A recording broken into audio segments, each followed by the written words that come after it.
Underwriting support for this week's morning lecture series has been provided by a generous program sponsorship with Grant Thornton, the independent audit, tax, and advisory firm.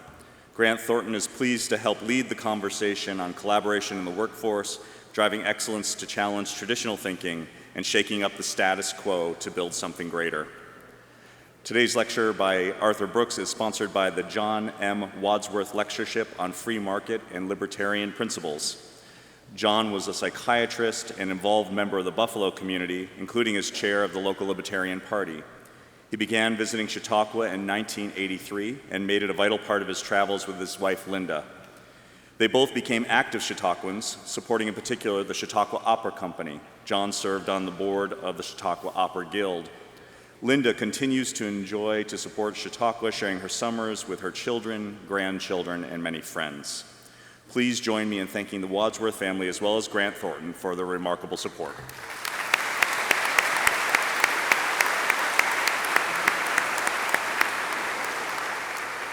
This week we've heard from a variety of perspectives on the changing nature of work. Arun Sundararajan traced the rise of the sharing economy and crowd-based capitalism.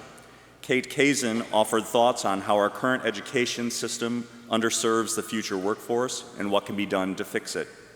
Aviva Wittenberg-Cox outlined the benefits of elevating women in the workplace and called for businesses to be gender bilingual.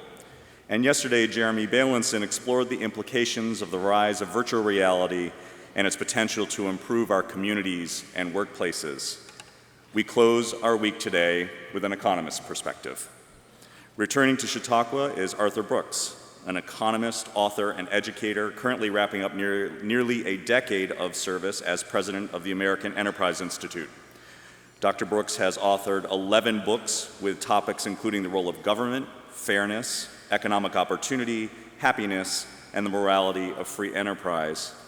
Most recently, he wrote the New York Times bestseller, The Conservative Heart: How to Build a Fairer, Happier, and More Prosperous America. As a professor, Dr. Brooks taught economics and social entrepreneurship at the Maxwell School of Citizenship and Public Affairs at Syracuse University and at Georgia State University. Before pursuing his work in academia and public policy, he spent 12 years as a classical musician in the United States and Spain. Dr. Brooks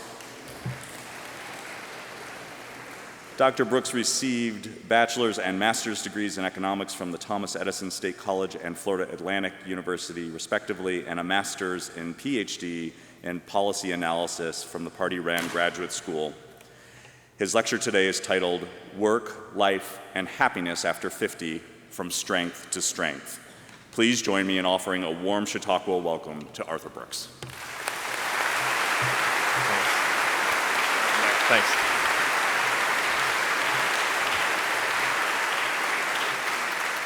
Thank you, Michael, and thanks to all of you. What a wonderful opportunity it is for me to join you once again at this incredible place, this center of ideas. It's inspirational for me to be here, and I know it is for you to fill yourself up, to become ready for the year ahead by fueling up on the competition of ideas. Thank you for inviting me. An honor for me to be with you. You've been hearing this week from different speakers talking about the changing nature of work. And when you talk about work and how work is changing, ordinarily you're focusing on young people, ordinarily people coming into the workforce. What are they going to face?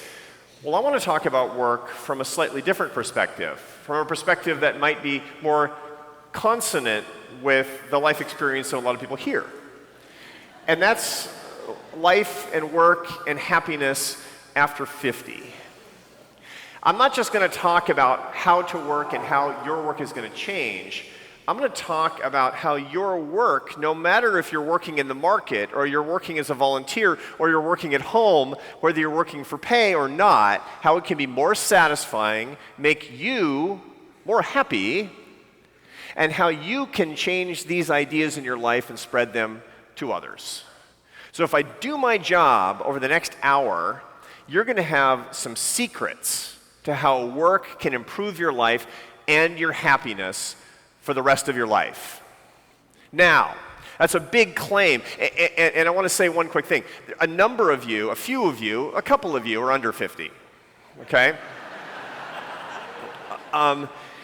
This is for you too. Why? Because I hope you make it to over 50. And if you do some of the things that I'm talking about and think about it right now, things are going to go better. Now, what is the predicate for this? Why am I thinking about this particular topic? Well, it starts with an experience that I had 3 years ago. I had just turned 51. And I know it adds up to 54 at this point. And I was feeling great. My career was cooking. I felt like the future was boundless. I had a book on the bestseller list at the time, which is a really nice thing in my profession. I felt kind of unbeatable. And I was on the road, which I typically am. I travel, about half the time. And I was coming back from Los Angeles to Washington. I live in Washington, D.C. And it was an evening flight.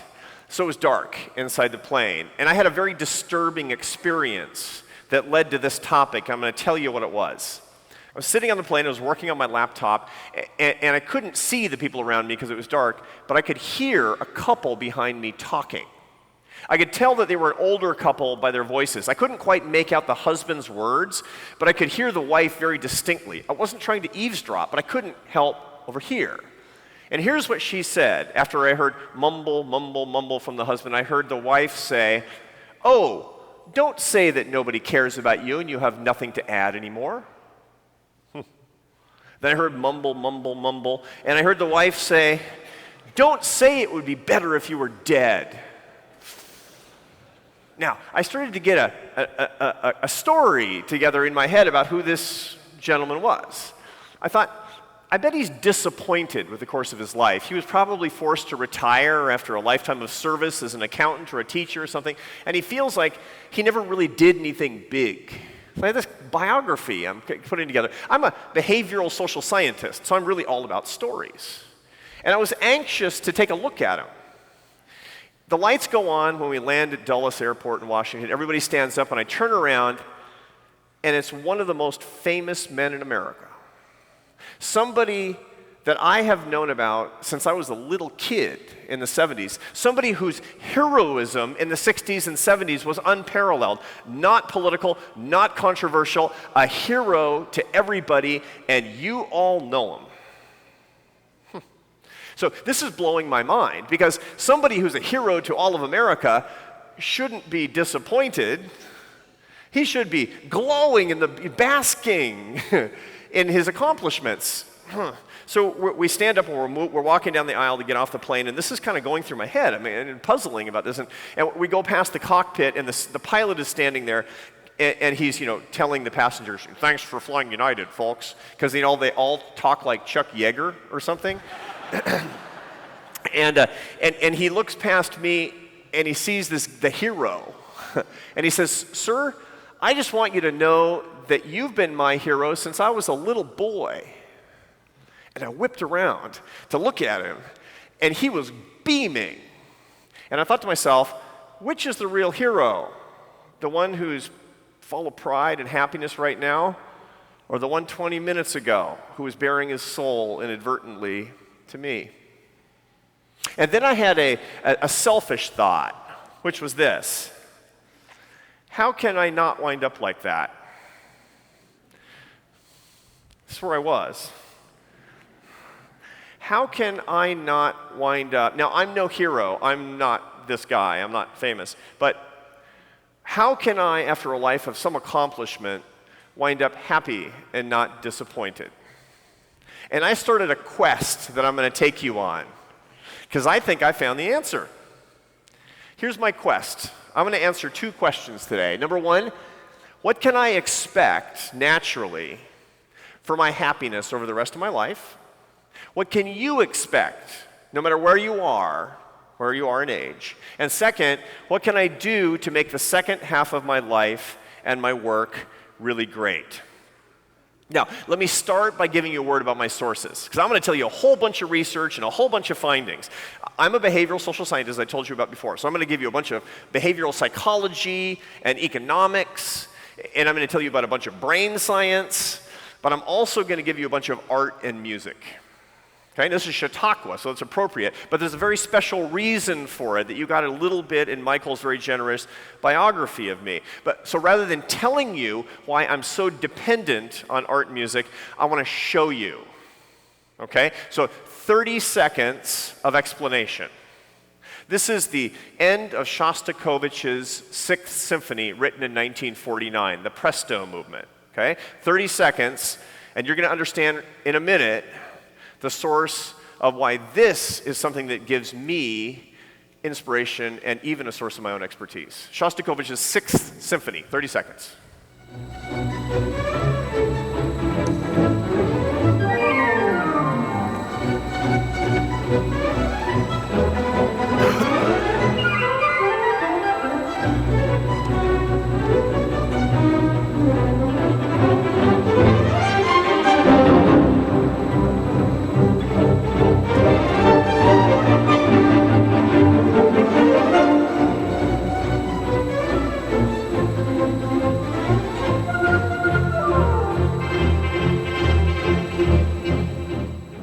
Okay, now, I realize that video quality, that's like the musical version of the Zapruder film I'm showing you here. That's low-quality video. Why? Because that's actually a concert from 1990.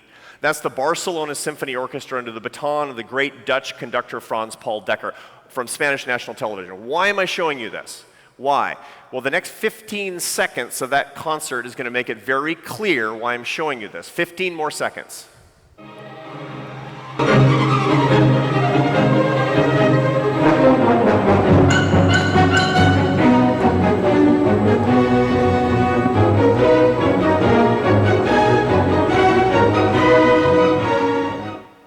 That's me. That's me. That's me. Yeah. Yeah, that's me 28 years ago. This is evidence of a once great civilization. Now, I did that for a living from when I was 19 until I was 31 years old. When I was 19 years old, I dropped out of college. Dropped out, kicked out, splitting hairs. And I went on the road playing the French horn, which was my dream.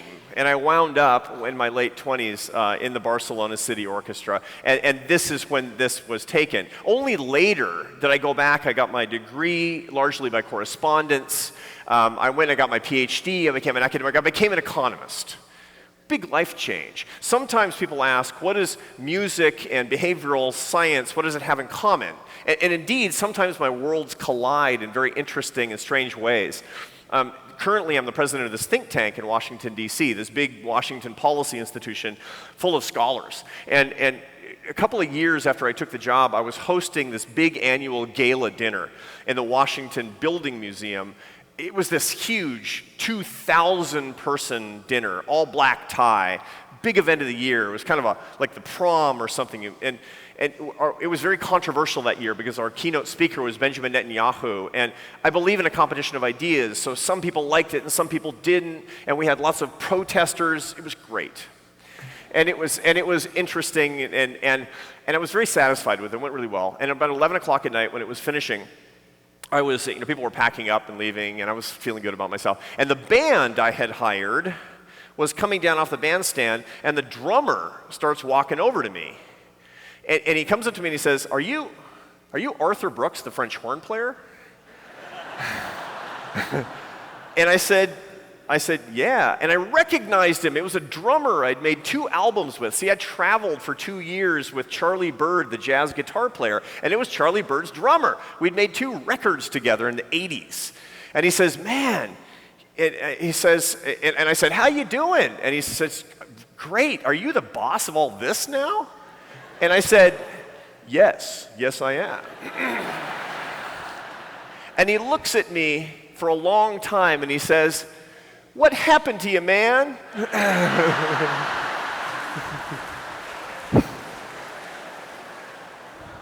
So you get the picture here. I'm not going to get away from music for the rest of my life. Fundamentally, this is the true north for me.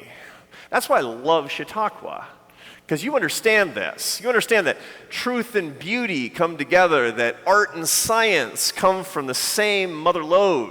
And so I'm going to put these ideas together, and I'm going to use all of this to come to the conclusions that I hope are enriching and useful to you about happiness. Let's get started on happiness. How does happiness rise or fall as we age? Now, I've done a lot of studies on happiness and asked a lot of people about it. Most people think that happiness is completely particular to the individual, that your happiness experience is really only about your experiences. They think that there's nothing that you can learn from other people, and whether you're happy or not is peculiar to you. That's wrong. To begin with, we have data. I have data on 416,000 people. And I've charted how average happiness changes over people's lifetimes. And I want to tell you how over age, people tend to change with respect to their happiness. What's the trajectory? Now, most people in their early 20s and mid-20s and even 30s think they're just going to get happier and happier and happier. Okay? Right? Here's what it really looks like in the first half of adult life on average. This is correcting, by the way, for income and for education and for religion and everything. Correcting for everything. You can trust this. Happiness over the first half of your life. Sorry.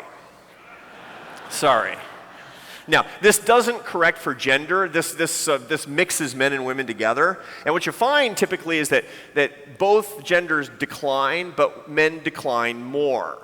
Right? Just in general, men have more peaks and valleys in the happiness in their lives, notwithstanding the fact that, ladies, your husbands don't actually show any emotion ever. Men tend to be all over the place, more than women. Women are more emotionally stable than men are. So men come down more, and the bottom is 53. 53. I'm 54, so it's like, great. Right? Okay, so here's the question. In the research, why is this gradient negative? Why are people getting worse over the course of their adult lives? What's going on here? Well, there are three explanations in the social psychological literature. The first is expectations. Indeed, people think they're going to get happier and then they don't, and that's a self-fulfilling prophecy. It's disappointing to not be as happy as you thought you were going to be when you get richer and more stable and get married and all the things that are supposed to bring you all this happiness. Second reason is almost certainly biological. There's a big literature on primates, on macaques and chimpanzees, and it turns out they have a midlife crisis. But they don't know they're midlife. They don't know they're middle-aged. They don't know, literally, male chimpanzees lose the hair in one place on their body, the top of their heads. It's so unfair. I mean, it's one thing for me, I'm relatively hairless. Right? If you're a chimpanzee and you have hair every place but the top of your head, that's got to be depressing in the equivalent of a chimp 53. I'm just going to say. They don't know why, but they actually get grumpy and irritable and angry. So there's certainly a biological basis for this as well. But here's the number one. Those are secondary. Here's the number one reason that we know about. It's what social psychologists call family complications. Okay? That's secret code for teenage kids. Right. Now, everybody knows that kids bring meaning and the kids bring purpose, but it's hard. And when they're adolescents, it's even harder. I remember looking at these data, and they were kind of soulless and desiccated, just numbers on a spreadsheet. And I decided I wanted to show you the best data I have ever seen on the midlife slump because of teenage kids. Okay? This is data that I like to call my son Carlos. Why? Recently I learned, my son Carlos is 18, and I recently learned that he has a YouTube channel. What is that? That's on the internet. He has a channel on YouTube where he posts ordinary videos from his everyday life. Just ordinary things, occurrences. He has thousands of subscribers to his YouTube channel, almost all teenage girls. I learned this because some of my coworkers had to tell me about this. And so I want to show you because I want you to share in my misery. That's just how I was raised. So I'm going to give you right now 90 seconds of my midlife slump. My son Carlos's YouTube channel. Hey guys, because of a series of events that are kind of unfortunate, which I'll explain later, I have to go find another job. Well, I didn't get fired and quit, but I need to find another job on top of this job. So today is a job hunt. Stay tuned. So just gotta change my clothes and I'll be ready to go.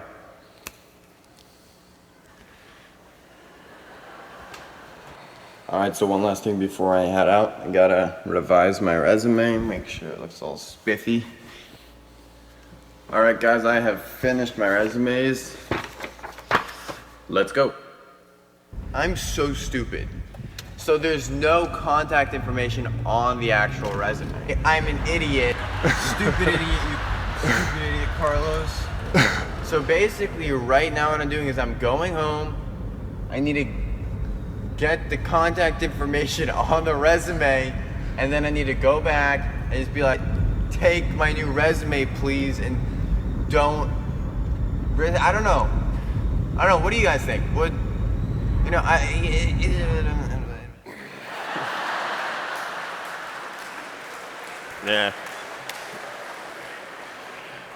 Yeah, so when they're 8 and you think someday they're going to grow up and move out, and it's just unthinkable. And then they're 13 and it's sort of interesting. And then they're 18 and it's urgent. So back at it. That's your first half. I just showed you this, okay? Now the good news. 53 is this inflection point. What happens after 53? Here's what happens next. Oh, good, sort of. Up to the late 60s, right? Late 60s, things are going great. You get about 15 years on average. And by the way, this is very robust across the data. People really get this. Why? They move out, right? So, and it comes up, but then something happens around age 70, which looks like this really jagged shelf. That's hiding something. Okay? Here's what I want to show you that's hiding. I'm going to smooth this thing out. Here's what's, my friends, really going on. Okay? That's basically the pattern that we see. Here's the smooth line, and it has these 2 inflection points, right? Now, something interesting happens. We break into 2 groups. And it's half and half. Which are you? Which do you want to be? I don't even have to ask which you want to be. I know which one you want to be. But here's the interesting thing for you to keep in mind. Half of later in life adults keep getting happier until the end of their lives. And the other half decline again. We're going to talk about how to be in the top half and not how to be in the bottom half, or how to avoid the bottom half. But first of all, here's your first life lesson. Okay? Here's your first big takeaway, first big thing I want you to remember.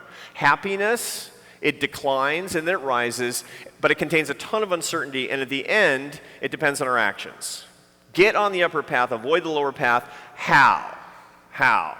That's the next half hour. You're going to learn how. But first, let's talk about who tends to be on the lower path. Big question. Who's on the lower path? I know this, right? It's not who you think. See, when I was on the plane with the hero, I was imagining him to be somebody who hadn't achieved very much and was disappointed about it. I had a life story in my head, right? That was exactly wrong. And then I thought, well, maybe he's an outlier. He's one of America's greatest heroes, and he shouldn't be disappointed even though he is. That's weird, not weird. Consider this study. This is a study from 2 social psychologists at the University of Texas at Austin, Carol and Charles Holohan. And they talk about the burden of high achievement. Their research shows very clearly that the more you achieve in your working life, the more likely you are to be disappointed when your working life stops. In other words, it's the highest achievers, it's the successful people, it's the community leaders, it's you. And we need to avoid that. Now, the good news coming is that you can, but the natural tendency is to not be on that upper trajectory if you've done wonderful things over the course of your life. Now, I don't want to disappoint you, but again, knowledge is power. You need the truth. Good news, as I said, is that there is a way to avoid that lower trajectory, but you have to know what to do. Now, to begin with, let's think a little bit about why it would be that that lower trajectory would disproportionately contain the highest achievers. And the way that we're going to talk about this is through the life of a great and famous man, Charles Darwin. Charles Darwin was born on February 12th, 1809. Weird coincidence. That was the same day that Abraham Lincoln was born. Different countries. Great day for the life of the mind. He was an incredible talent, Charles Darwin was. He was gifted. He was known to be preternaturally gifted as a very young man. In fact, at the age of 22, he set out, many people don't know how young he was, he set out on his epic voyage with his boat, the Beagle. And he went to the Galapagos Islands and all over South America, saw a great deal of the world, and that's when he came up with his fundamental inflections in zoology and in biology, and most importantly, this is where he conceived of the theory of evolution.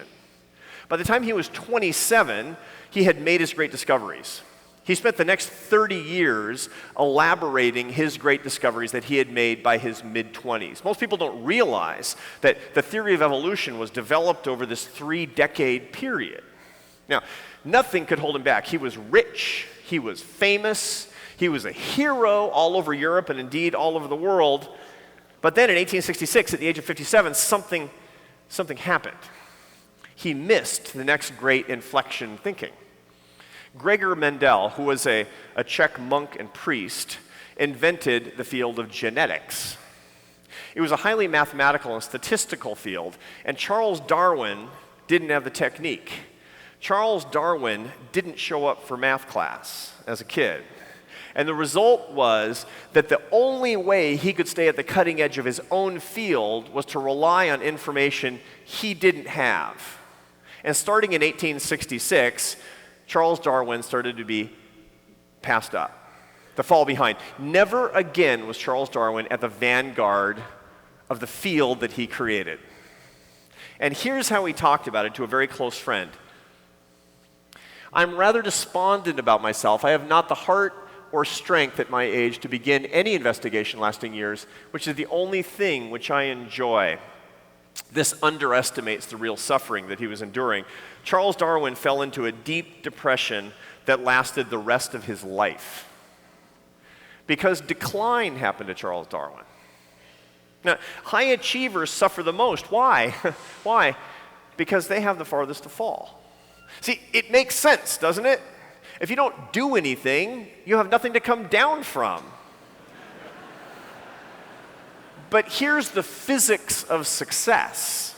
What goes up must come down. What is this? This is a graphic that looks, this is from Benjamin Jones, a professor at the Kellogg School of Management at Northwestern University. He studies the trajectory of the careers of the greatest scientific thinkers. And so what is this? This is the average likelihood at different ages of undertaking Nobel Prize winning work and achieving patents, major patents in the fields of science. They coincide at the age of 39.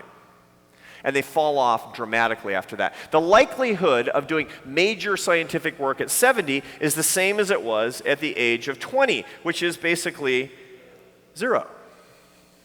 Now, different fields have their peak and decline at different times. Okay, so you find that the likelihood of having a tech startup peaks at 31 and then falls dramatically. The likelihood of having a best-selling book, 51. And then declines. The likelihood of being a Fortune 500 CEO, 55, and then declines. The bottom line, however, is it goes up and then it goes down. And the more successful you are, the higher the peak is. And so the more pronounced the negative gradient afterward. This is really hard on people. What do they do? What do the most successful people do? How can each of us fight that decline? What's our natural tendency? For the answer to what people typically do, not what they should do, but what they typically do, I want to turn to my favorite poet in high school. Now, when I was 17 years old, same age as my son Carlos, I was wearing a lot of black. And I was carrying around a book of poetry by Dylan Thomas. I love Dylan Thomas. He was so cool. He was so dark. Dylan Thomas drank himself to death at 39, which just seemed so tortured and cool to me when I was in high school. It doesn't seem so cool to me now. And my favorite poem by Dylan Thomas takes on the question, it turns out, I didn't realize it at the time, it takes on the question of what we naturally do when we sense decline. This is a poem that Dylan Thomas wrote for his own father near the time of his father's death. It is the advice on how to deal with the hardest kind of change in life, which is a sense of one's own decline. 60 seconds of the great Dylan Thomas.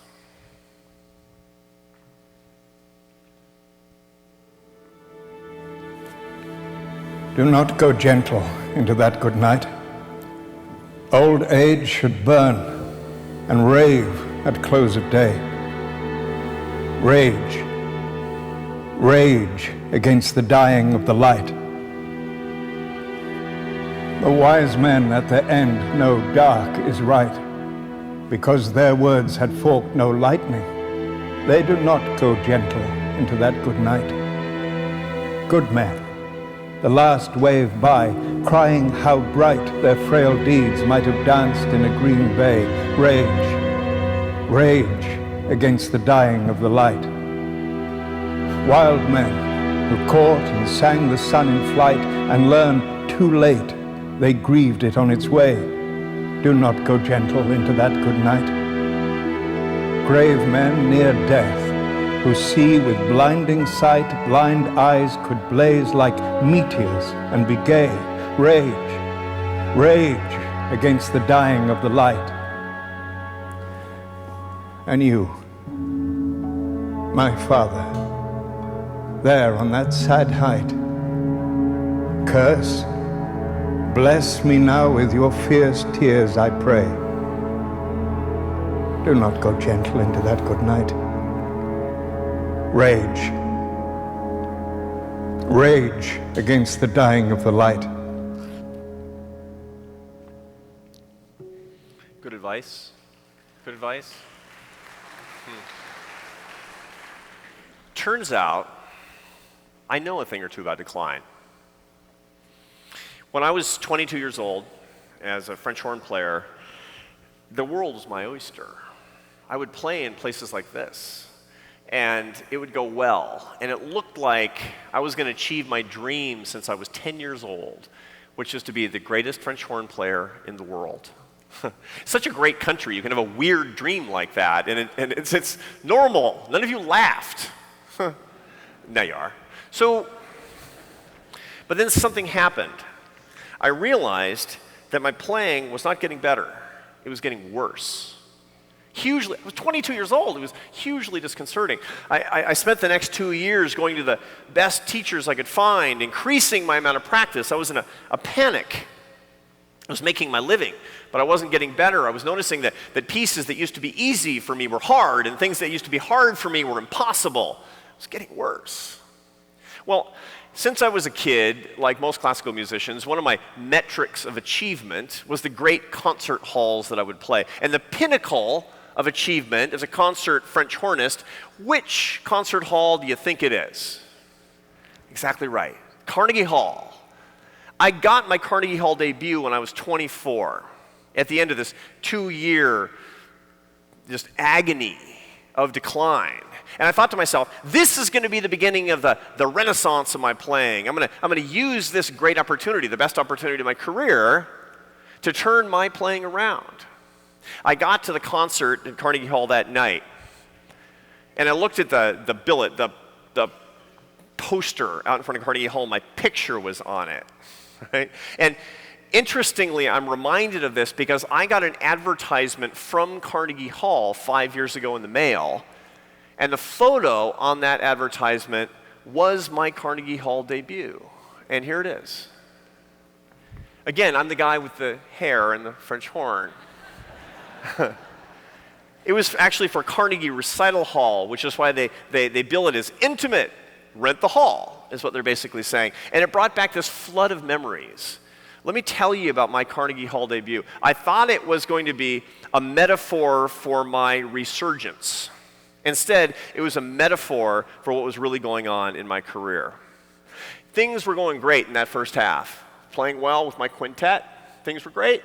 Second half came around, and it came my turn to talk to the audience about what we're going to play next. See, I was a good French horn player, but I was a very nervous public speaker. I wasn't good at it at all.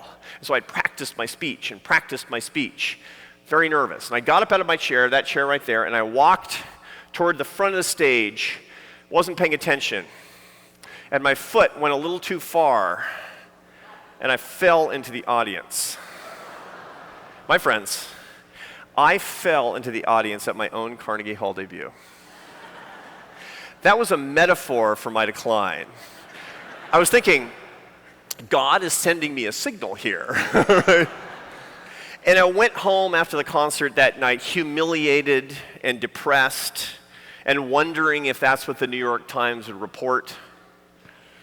And I thought to myself, I don't know what to do. So I raged against it, and I put off any inevitable decision. And that went on for a long time. I went on, as a matter of fact, for 7 more years, including the pretty fun years I had in Barcelona, but I never got my groove back. On the contrary, things got worse and worse. And finally, I had to, as they say, face the music. And in sort of self-pity, I quit. And I finished my bachelor's degree and went to graduate school and got my PhD and became an economist. And I always hated it, and I was always embarrassed by it. And for a long time, I didn't talk about my musical career because I had failed. It didn't matter if I was teaching at some nice university. It didn't matter. I didn't do my dream. So how did that end up? How did all that end up? Well, it ended up with me at Chautauqua talking to you. It's the weirdest thing. By the way, if I had appeared here as a French horn player, I would have had like half the crowd. So, you know what? Being president of the American Enterprise Institute is way better than being a French horn player. For me, I get to talk about things that I love. I get to see my brothers and sisters and say, here's how we can be happy together. Truly, at this very moment, I'm happy because of you and because of what we're talking about. And if I had not stopped raging against the dying of the light, I would be a frustrated French horn player, and I wouldn't get to experience that, and I wouldn't be here today. You gotta stop raging. Here's the life lesson. To rage against change delays progress to new phases in life. Ask yourself this: am I raging? Am I clinging to something in the past? Here's another question. How can we deal with our change in abilities in a constructive way? Now the good news comes along. The good news is we can. We can win. You can win. We all can. And to understand this, I want to turn now to my favorite composer. Now, back in the days when I played in the Barcelona Orchestra, and all the way through my musical career, my favorite composer was the same as many of yours, which is Johann Sebastian Bach. Arguably the greatest composer who ever lived. He lived from 1685 to 1750. Unbelievably prolific, productive. I talked about it. Bach, as a matter of fact, last time I spoke at Chautauqua, he published more than 1,000 pieces of music in his career. He also had 20 kids. Productive. Now, here's the interesting thing that you need to know about Bach. Early on in Bach's career, Bach was an incredible innovator in the High Baroque. He took the best in the High Baroque, which was the period in which he was trained, in which he got his inspiration, and he twisted around the ideas in new ways. And he was a big rising star. Just like we're talking about any of these great innovators. The innovators that we've talked about before, Charles Darwin.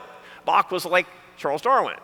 And the innovation was striking, and people would follow it, and people loved it. And then around age 50, something happened to Bach, which is that his music went out of style, and he couldn't change his musical style. Ironically, the main proponent of the new musical style that was overtaking all of Europe was Bach's son, Johann Christian Bach, the greatest early innovator in the classical period, also one of Mozart's early teachers. Now, Johann Christian Bach learned from his father, changed music, and left his father behind. Johann Sebastian Bach, the greatest innovator in the High Baroque, was now the equivalent of a purveyor of disco music. Nobody wanted to hear it. It was just textbook stuff. It's a course you had to get through in your conservatory studies. So what did Bach do? Did he rage? Did he give up? No. Bach transformed himself from innovator into teacher. You know how he spent the last 15 years of his life? Working on a series of fugues and canons, the epitome of which is called Die Kunst der Fuge, the art of fugue. What is the art of fugue? It's a textbook. Why? Because Bach believed, nobody's listening to the High Baroque now, but it's intrinsically good and intrinsically beautiful, and I'm going to write down the best that has been thought and written and played for future posterity after I'm dead. That's my job. He thought that's what God wanted him to do. And amazingly, 100 years after he died, the great German composer Felix Mendelssohn found Bach's late scores, dusted them off, played them, and said to his friends, "You got to hear this. This stuff is gold." And Bach became, since the mid-19th century, the rock star that he is today, starting 100 years after he died, because of the posterity that he created after the end of his own fame. Bach went from innovator to instructor, and he wrote this masterpiece of a textbook, and I want to play for you what he was working on at the end of his life. By the way, one of the fugues that he was writing in the art of fugue, in the original score, it stops mid-measure. And originally, people, when they first looked at it, they didn't know. What, he just left off? What did he do? Carl Philipp Emanuel Bach, one of his many children, came back later and wrote in the margins. It's in C.P.E. Bach's hand. At this point, my father put down his pen and died. That's a strong finish, my friends. The art of fugue, the masterpiece of instruction, the thing that was considered old, that was considered not great anymore, is what he was working on. I want to play for you now 60 seconds of the world's greatest textbook, The Art of Fugue, by Johann Sebastian Bach.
How can you make that kind of change? Here's the thing I need you to understand to begin with. Your intelligence and your creativity come in two big phases, according to brain science and social psychology. The first phase of your intelligence, what made you successful in the first place, is called fluid intelligence. Fluid intelligence is complex problem solving, working memory, creativity. Here's the problem. It starts to decrease precipitously after the age of 40. By the way, that's Bach in his fluid intelligence heyday, right? That's young Bach. That's when you can innovate. If you were a successful lawyer in the meat of your career, the reason that you could lap the field, you could get the ideas, you could get out in front of every case before everybody else, fluid intelligence. If you came up with a great patent, if you did anything over the course of your working career that distinguished you, made you excellent early on, it was your fluid intelligence. That's raw cognitive horsepower. Think of this as your Sherlock Holmes brain. But that's not your only intelligence, because it turns out that there's another kind of intelligence that you have and get to use, which is called crystallized intelligence. That's Bach shortly before his death in his famous portrait. That's Bach with the white powdered wig and the double chin that we know. He looks happy because he was. Why? Because he relied on his crystallized intelligence. Crystallized intelligence is accumulated knowledge and experience. By the way, it's wisdom. It's the stock of what you know. Fluid intelligence is the flow through your life. When you stock it up, when you have a big inventory of things that you know and you know how to use it, that's your crystallized intelligence. Here's the good news. It increases with age and stays high all the way to death. But you have to build the inventory. The very interesting thing about this, which is that a lot of modern research shows us that the reason that people have harder recall of facts when they get older is not because of organic brain deterioration, but because your hard drive is full. You basically know a lot of stuff. It's crowded in there. That's basically what the new brain science is telling us. So make sure, those of you who are under 50, that you crowd your brain with good stuff. You can basically know the weather report and the sports scores and what's going on in the Twitter world with the President of the United States. That's a waste of time. Read the books. Watch the... yeah, right? Don't waste your time. Do the things that are edifying and nutritious, because your crystallized intelligence will be the stock of the good things. In the case of Bach, holy cow. This is the best stuff that had ever been thought and said. Wisdom is a virtue. So the trick, Bach's trick and yours, the test that Darwin failed is to move from fluid intelligence to crystallized intelligence. Remember that graph I showed you before of the scientists whose productivity dropped off? That was basically a graph of their fluid intelligence. There's another curve in there that starts a little bit later. You want to jump from one curve to the next curve, and the best news is that second curve, it stays high. Here's what it looks like. Fluid intelligence, even in young adulthood, starts to drop off. Middle age, a lot. Crystallized intelligence comes on strong and stays high all the way, pretty much all the way to the end of your life. Get on that second curve. Leave the first curve behind. How do you do it? You need to find something in your life that focuses on crystallized intelligence. I want to show you a graph now of the work of Dean Keith Simonton. He's a social psychologist at the University of California at Davis who does work on creative people in their careers. How long does it take you to do half of your work, the half-life of your work? He does work, for example, on poets and historians. Here's the half-life. Poets are half done with all of their poetry by the age of 40. Historians at age 65 still have half of their work to go, a 25-year difference. And by the way, the higher quality half of historical work typically is the second half. Why? Because poetry is pure fluid intelligence, and history is almost pure crystallized intelligence. Until you're 65, you don't know enough to be a good historian. My favorite statistic, because I'm fundamentally just a college professor, is data on teaching evaluations by age of professor. The best teaching evaluations happen when professors are 70. Why is it only 70? Because they retire, because they have something better to do. If they stayed around and kept teaching, it'd be 80. So when I was a professor at Syracuse, and these young pups would come out of graduate school, and they would say, how do you get great teaching evaluations? Wait 30 years. So what are we talking about here? We're talking about you moving from your innovation phase to your instruction phase. You need to become a teacher, a historian, a mentor, someone who shares knowledge. Now, that means something very different for each one of you and me. But mark my words, if you try to keep up with the young people and their innovation and their startups and their creativity as they understand it, you'll be frustrated. Because your brain doesn't work that way. On the other hand, if you jump to your crystallized intelligence curve, you win. You win. Life lesson. Early on, rely on your fluid intelligence. That's when you're building a mountain. Later, rely on your crystallized intelligence, your wisdom. Become a teacher and ask yourself, what am I doing to share my wisdom? Now, so far, everything we've relied on is extremely cutting-edge Western social and brain science. Let's go east for a second. Let's look east, as they say. I spent a lot of my time in India, and I spent a good deal of my time in China as well. And several years ago, I was in Taiwan. I was going to Taiwan a lot because of projects we were working on at AEI. There was a lot of tension on the Taiwan Straits between communist China and Taiwan, and we were doing a lot of policy work. So I was going back and forth talking to the president of Taiwan. And when I was there, I'd always had this objective of seeing the National Palace Museum. Now, what is that? That's the greatest museum of Chinese artifacts and art in the world. In 1949, when the nationalists jumped across the Taiwan Straits to Taiwan, they took all the best stuff in the whole country with them. All the ancient stuff, because they thought it would be destroyed, and they opened up the National Palace Museum. It takes days to get through this thing, but if you're ever in Taiwan, that's the reason to go, and that's the thing to see. So I was going through it. My objective was to see it, but I had a particular objective that day. I hired a Chinese art historian to take me after hours, and I had one question. I said, I want to see famous stuff for sure, but here's what I want to know. What is the philosophical difference between Chinese art and Western art? The philosophical difference, okay? And he said, that's an easy question. He said, what do you think of when I say a work of art that has not yet been started? And I said, I think of this, an empty canvas. A work of art that has not yet been, where the paint has not been applied to the canvas, where the images don't exist, where the ideas have not yet been instantiated. Why? Because Western art is all about building something from nothing. He said, correct. What is a piece of art yet to be started in China? He said, it's a block of jade that has not yet been carved.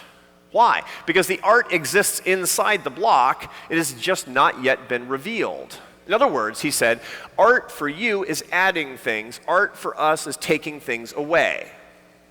I was looking at this, by the way. This is a boulder carved with a Chinese landscape from the 18th century. It's from the Qing dynasty. It's appropriately titled, just simply, it's very Chinese, Boulder with Taoist Paradise.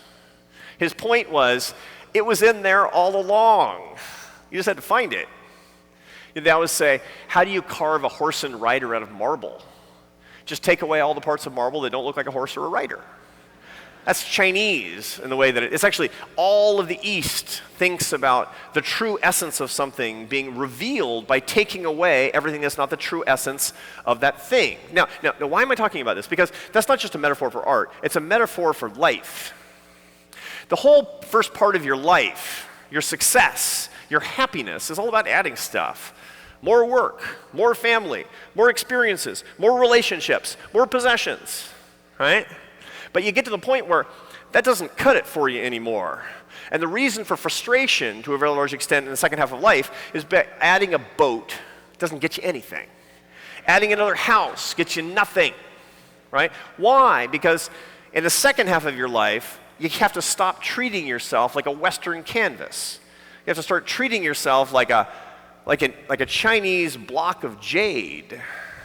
In other words, to be happy, you need to take away all the parts of you that are not you.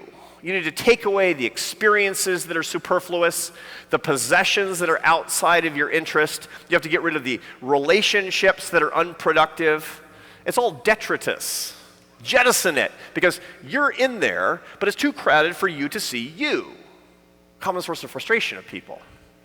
To put a finer point on this, let's move a little bit west to the place I go every year, which is India.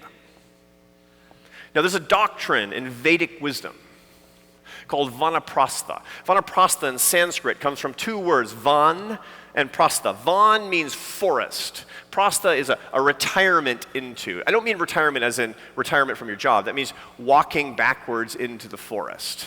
It's a metaphor, of course, but the whole idea is that you need to find the forest where it's quiet and contemplative, and you can find yourself. Now, this Vedic theory says that vanaprastha should occur around the age of 50.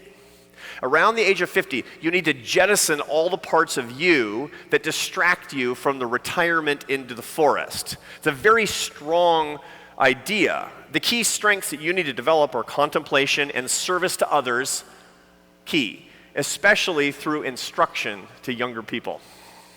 This sounds an awful lot like crystallized intelligence, doesn't it? In other words, what they're saying is, Vanaprastha is saying that life is too distracting for you to see your crystallized intelligence. You need to simplify your life.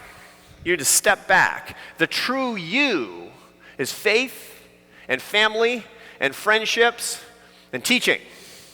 That's the essence of who you are. The rest is just noise. I'm going to leave you with this image on this idea. This is the Yungan Grottos.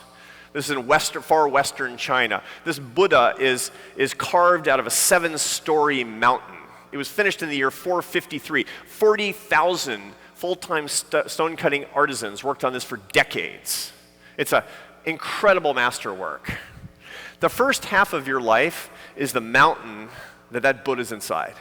You built it up, stone by stone, with your blood and your sweat and your tears. And the second half of your life is chipping away that mountain until you find the Buddha that's inside you. Because that's your happiness. That's the true you. That's your crystallized intelligence. That's your ability to bring happiness to other people. And it's in there, but it's easy to miss it if you don't take out the chisel and get to work. Life lesson.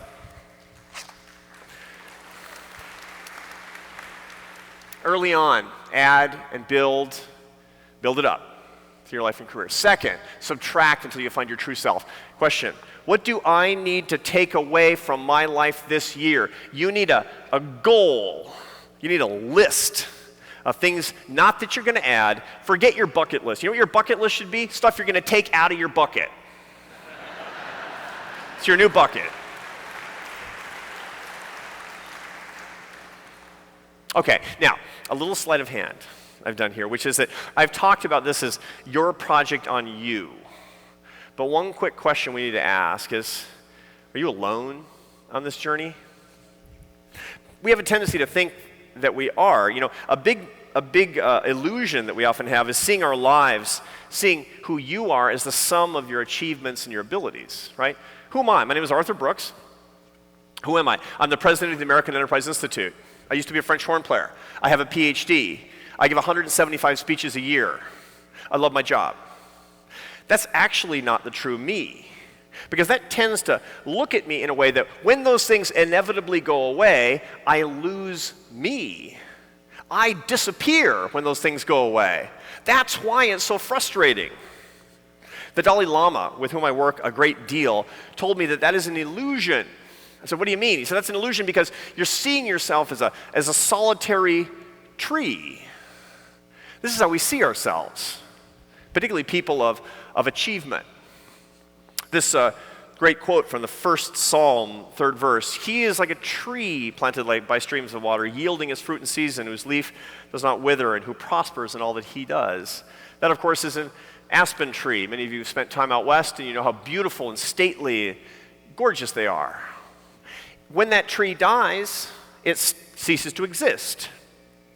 That turns out to be the wrong metaphor for this tree and the wrong metaphor for your life. The only biology lesson I'm going to give you today is about the aspen tree, the world's largest living organism. Indeed, the largest living organism in the history of planet Earth is the aspen tree. Behold, one organism. This is the Pando stand of aspen trees, the largest living organism in the world. It's 106 acres. It's 6 million kilos of wood. One living organism. Why? It's one set of roots. Each one of those individuals.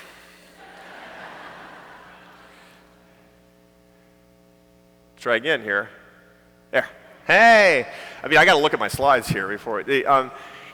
Each one of those individual trees is an illusion. What's really going on is the root system underneath. One tree is one minor sprout, one manifestation of the life that is truly the stand of aspen trees. And that's, my friends, that's you too. the root system of your humanity. Look to your left, look to your right. You have seen you. The reason you're here in this beautiful community is not just because you want to hear some guy from DC talk about work and happiness. You're here because of the community per se, because of the root system underneath you. Don't ignore that. That's the source of your strength. I showed you my son Carlos, right? That's me. As I decline, he increases. As I'm less, he's greater. And you know what? When I'm older, I get to enjoy the rise of his kids because they're me too. You don't exist alone. If you treat yourself like a solitary tree, you miss out on the life on life. What's the best strategy? Surround yourself with the people that you love, like one changing tree in a stand of aspens. Then a decline is simply a change in the ecosystem of the love in your life. Here's your life lesson. Your true self is not the sum of your achievements. That's an illusion. It's wrong. It's the magnitude of the love and the people in your life. Are you building a healthy root system or not? Because that really is the essence of whether or not you're truly alive. I have 5 lessons, and I'm going to review them very quickly before I end. Here are the 5 lessons. We can attain the upper path, but we have to do certain things. Number 1, don't rage against change. Become a teacher. Take things away to find your true self, and by all means, never try to go it alone. One last thing, because I can't help it. You know, I was thinking, I get to go to Chautauqua, I'm so excited, and I get to talk about art and music. What is the greatest ending of work in all of art? What is the greatest ending in all artistic careers that I can think of? Well, I want to show you this by first showing you the stanza of a poem by the German poet Friedrich Schiller. This poem was written in 1785. It might be familiar to a few of you. This will be like a Jeopardy game. Gladly as his heavenly bodies fly on their courses through the heavens, thus, brothers, you should run your race joyful, like a hero going to conquest. Don't rage against change. Go to conquest like a hero, understanding that paradoxically, that's where you find peace if you do it right. Why does that sound familiar to you? If it does, why is it familiar? Because that is the Ode to Joy, the text to the greatest ending in all of musical history by none other than Ludwig van Beethoven, 1770 to 1827. That is the end of his symphonic career, is that poem, of his epic, magisterial Ninth Symphony in D minor. Opus 125 was written in 1824. This is it. This is how you end. I'm going to play it for you. I'm going to play you the greatest ending in all of music, but I got a warning for you. There's a big, big twist coming for Beethoven and for your life. The Ode to Joy by Ludwig van Beethoven.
How do you cut away at that moment? There's a problem. That's 12 minutes before the ending of this piece. The world's greatest ending in all of classical music, probably in the history of music, is 12 minutes before the real ending. Why? Because Beethoven didn't know how to end symphonies. There's only one thing wrong with Beethoven. He couldn't end it. He was tortured. He'd lay awake at night. He would write to his sister, "I can't end it." He was a prisoner inside his own symphony. He's like us. His symphonies are a metaphor for our lives. They're great, they're beautiful, they're majestic. He doesn't know how to end them. And so he goes on and on. There are 6 false endings to Beethoven's Ninth Symphony. 12 minutes later, you're exhausted. You're on the floor. When's it gonna end? And he finally says, fine. Here's the last 30 seconds. Here's the real ending to Beethoven's Ninth Symphony.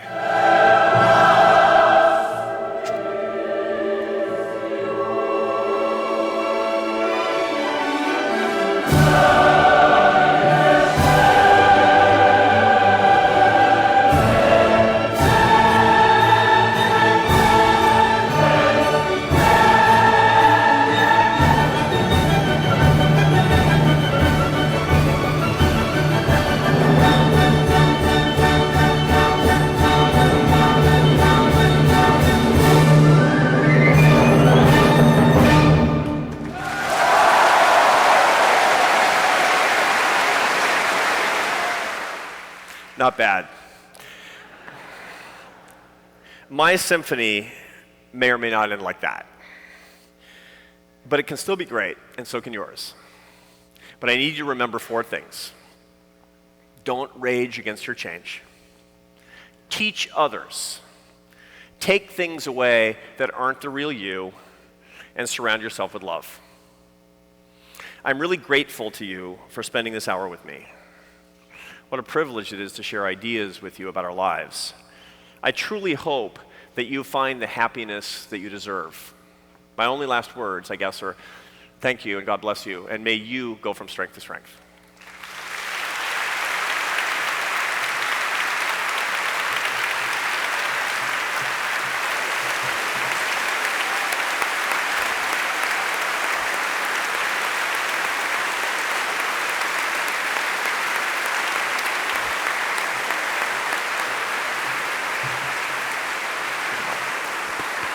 Do we have time for, you want to, you okay, okay.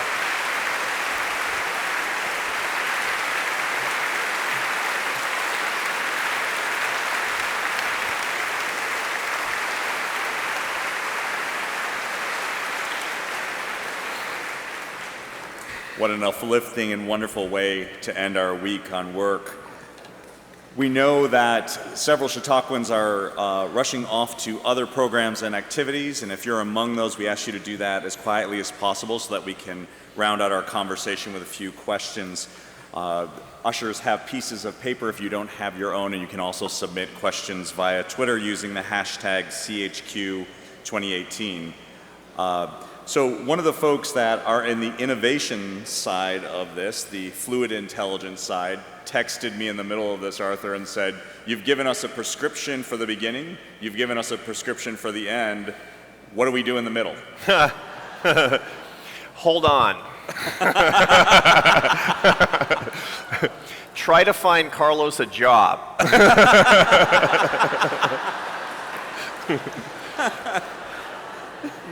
My talk next year will be on the middle. All right. Did Carlos get the job? Carlos is, by the way, my son Carlos, what a wonderful thing. We had a sit-down talk about what Carlos wanted to do. And he was literally, by the way, calling me during this talk. My phone was buzzing in the way that buzzes like Carlos. Carlos decided not to go to college because that sounded completely terrible to him. And I said, well, the deal is I got to figure out who you are, and you got to figure out who you are too. And we went through a 3-week process of chiseling away all the parts of Carlos that weren't really Carlos's hopes and dreams. He said, Dad, I just want to work outside. I want to work with my hands. I want to get some skills. I want to make some money. Carlos is now a farmer in Idaho, my friends, and I am so proud.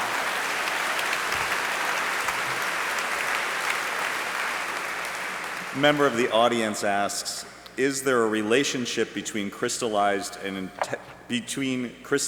intelligence and patience or loss of it? Yeah, no, it's a very interesting idea. You know, some people have patience is not necessarily related to crystallized intelligence, but it accentuates the excellence of crystallized intelligence.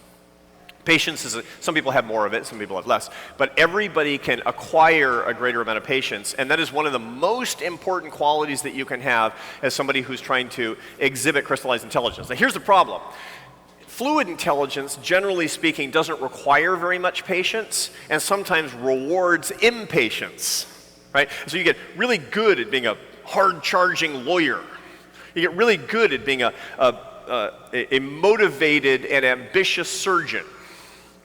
I'm going to get to the end of this thing. I'm going to do this thing right. I'm going to be better than everybody else. I'm impatient about my life. Unfortunately, you need to cultivate patience such that crystallized intelligence will make you a better teacher. What I recommend is that you think clearly, because almost all virtues like patience can be cultivated by trying to bring that wisdom, that knowledge to bear. The best way to become a more patient person is to say, what am I going to do today to be more patient? Just that simple question will focus you on that particular attribute and make it better. And the more that you do it over the course of your adult life, the more patient you will become, the more crystallized your intelligence will be, and the better teacher and more success you'll have later in life. Question from Twitter. How does the burden of high achievement apply to high-achieving children and adolescents? What are their happiness outcomes? Yeah. That's a very good question. The burden of high achievement among children is a topic that's being studied pretty intensively by educational psychologists at this particular point. The greatest problem that we tend to see is that we push kids so much that they don't develop their humanity very much. In other words, you don't talk about human qualities very much. You tend to objectify them and reduce them to their excellence. That's a horrible thing to do. If you had a particularly beautiful child, physically attractive and beautiful, you wouldn't just say, you know the only thing you got going for your kid? You're beautiful. You would never do that because that would be terrible parenting. And yet, we do that all the time with high-achieving kids. You're a great skater. You're an excellent student. That's what we do. We reduce them to these refined elements that are not them. Remember, none of us is our intelligence or our beauty. These are side attributes to any of us. We are people. We're God's children. We're brothers and sisters. That's what we have to remind kids of, because if we don't, we're giving them a destiny in which they have to get over their own objectification, much in the same way that anybody who's objectified winds up behind the line of scrimmage and having to make progress later on. You're hobbling your kids by being too ambitious only about their forms of excellence. And sadly, that needs to be the last word because we're at noon. Thank you so much. Please join me in thanking our other guests. Thank you. Thank you.